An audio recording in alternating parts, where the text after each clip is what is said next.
You're listening to the Thom Hartmann Program.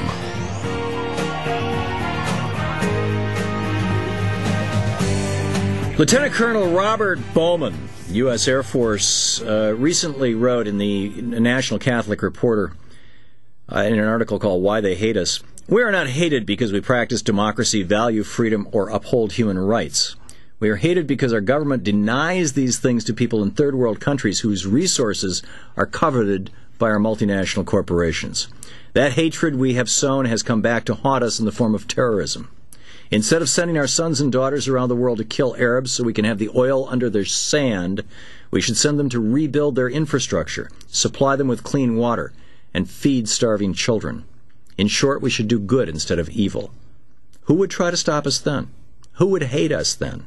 Who would want to bomb us? That is the truth the American people need to hear."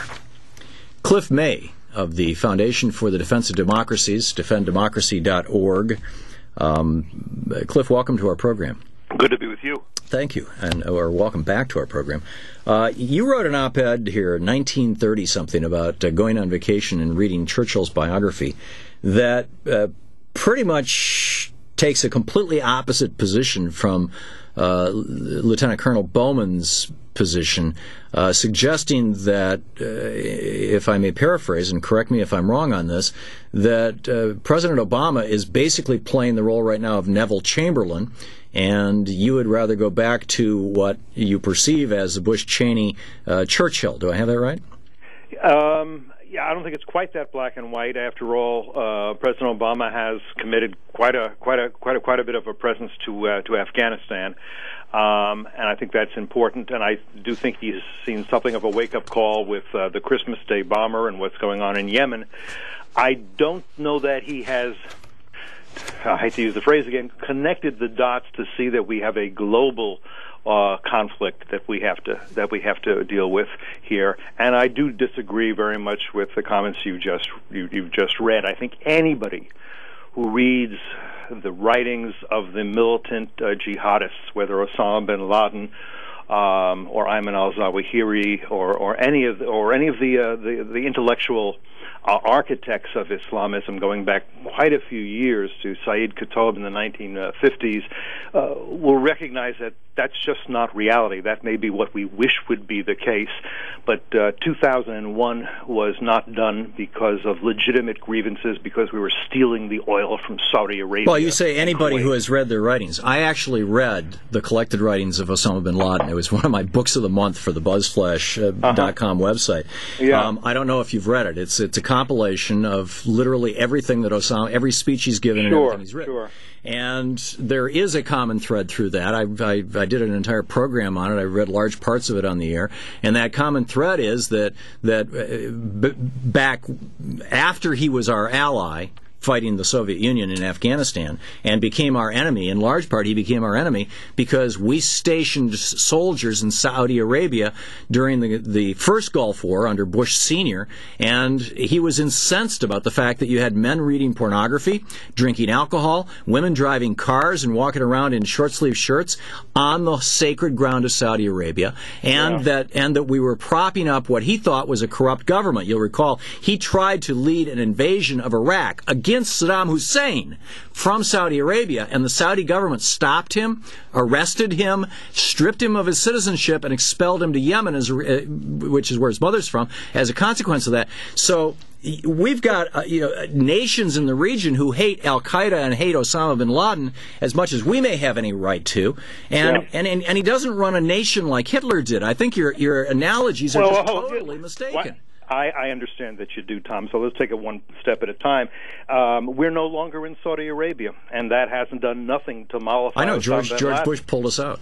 Yeah, and you don't hear Osama bin Laden saying, "Okay, that grievance has been addressed." I don't hear Osama bin Laden saying anything. I think he's dead. Well, Ayman al-Zawahiri, who speaks for him. Look, by the way, what you're talking about also should be examined. The idea that every grain of sand in Arabia is holy, and that infidels, by their very presence or by their practices, somehow violate that holiness. Imagine if the Pope said, "I can't have any Muslims here in the Vatican. We won't allow it. This is holy soil. No Jews, no Muslims make it. That would be outrageous. But somehow well, there are plenty of infidels in Saudi Arabia. It's just not the U.S. Army. There are Americans in Saudi Arabia. There are Americans in Saudi Arabia. Cliff, let me ask you a question. Let me finish occasionally. And they may not pray openly. They may not wear crosses openly. Saudi has a kind of apartheid system, and I'm surprised you want to take the role of defending. You're absolutely right. And I'm not defending Saudi Arabia. Interestingly enough, it is not. It is still not pure enough Islam for Osama bin Laden. No, it's not. You're right. You're right, and therefore let Saudi Arabia deal with Osama bin Laden rather than us. But here's a question for you. Let me just ask you a straight up question, Cliff. On 9/11, we were attacked. You want to let Saudi Arabia deal with that? We should let Saudi Arabia deal with the fact that we were attacked and 3,000 Americans are killed. You want to farm that out to Saudi Arabia? No, I don't. Those are jobs that Americans won't do? No, then okay. You're wrong in what you just said, aren't you? You're absolutely right. Yes, okay. I am wrong in saying that Saudi Arabia should deal with Osama bin Laden with regard to 9/11. With regard to Osama bin Laden's attacks on Saudi Arabia should be dealing with Osama bin Laden. Absolutely. With regard to his attacks on us, we should be dealing with Osama bin Laden. Absolutely. But that does not mean that we go occupy Iraq. No, of course not. That's a whole separate question. Nor does it mean that we occupy Afghanistan. Here's a question, just a straight up question for you, Cliff. Yeah. If tomorrow the presidents of Canada and Mexico were to come to the sudden realization that